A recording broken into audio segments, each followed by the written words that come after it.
Hey guys, it's Lila, and I'm back with Chapter 2 of Francine Poulette Meets the Ghost Raccoon. Remember, when we left off, Mrs. Bissinger called Francine to have her come look at a so-called ghost raccoon that was bothering her.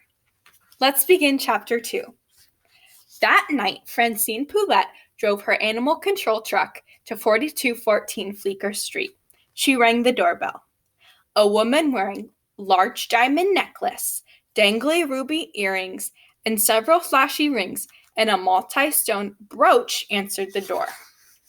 Francine squinted. "Mrs. Bissinger?" she asked. "Exactly," said Mrs. Bissinger. "Tammy Bissinger. How do you do?" "I do just fine," said Francine. "I am here about your raccoon?" "I assumed," said Miss Bissinger. She stood there glittering. "And so on," she said. "Well," said Francine. "Okay then. I think I will just head up on the roof and catch this raccoon." "You will find him to be a wily adversary, almost supernatural in his abilities," said Miss Bissinger. "Uh-huh," said Francine. "He insists on saying my name," said Mrs. Bissinger. "Yep," said Francine. "You told me that." "Has Raccoon ever said your name?"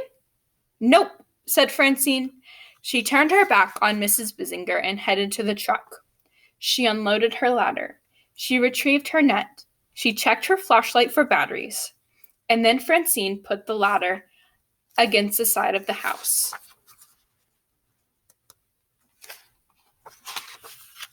She turned the flashlight on and put it between her teeth. She grasped the net firmly in one hand and a rung of the ladder firmly in the other. Francine Poulette started to climb.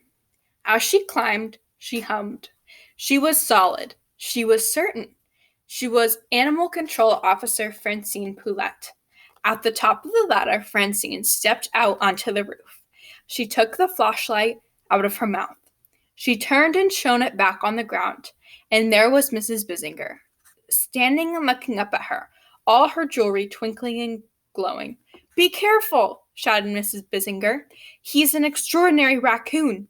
He shimmers. He screams like a banshee," and so on. "Right," said Francine. Yep, you told me. He shimmers. He screams like a banshee. Got it." Francine turned off the flashlight. The thing about catching wild animals is not to let them smell your fear. Since Francine Poulette was never, ever afraid, this was not a problem for her. The other thing about catching wild animals is that the more you chase them, the faster they run. It is best to let the wild ones come to you. Francine sat down on the roof. She stretched her arms and legs. She cracked her knuckles. She hummed. "What are you doing?" shouted Mrs. Bissinger from down below. Francine ignored her.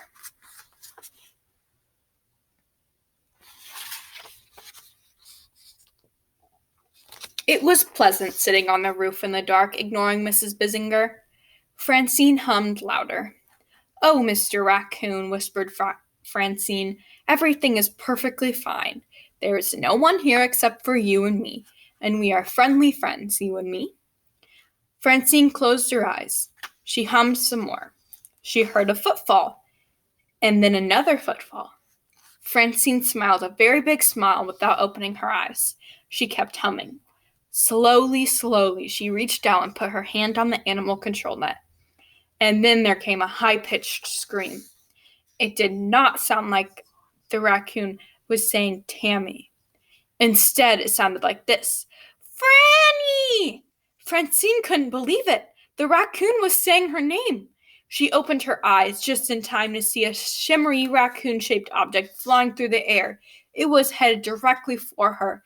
"Franny!" screamed the ghost raccoon.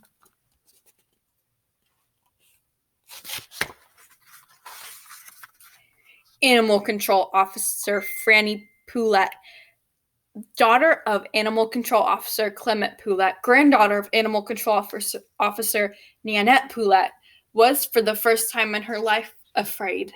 In fact, she was terrified.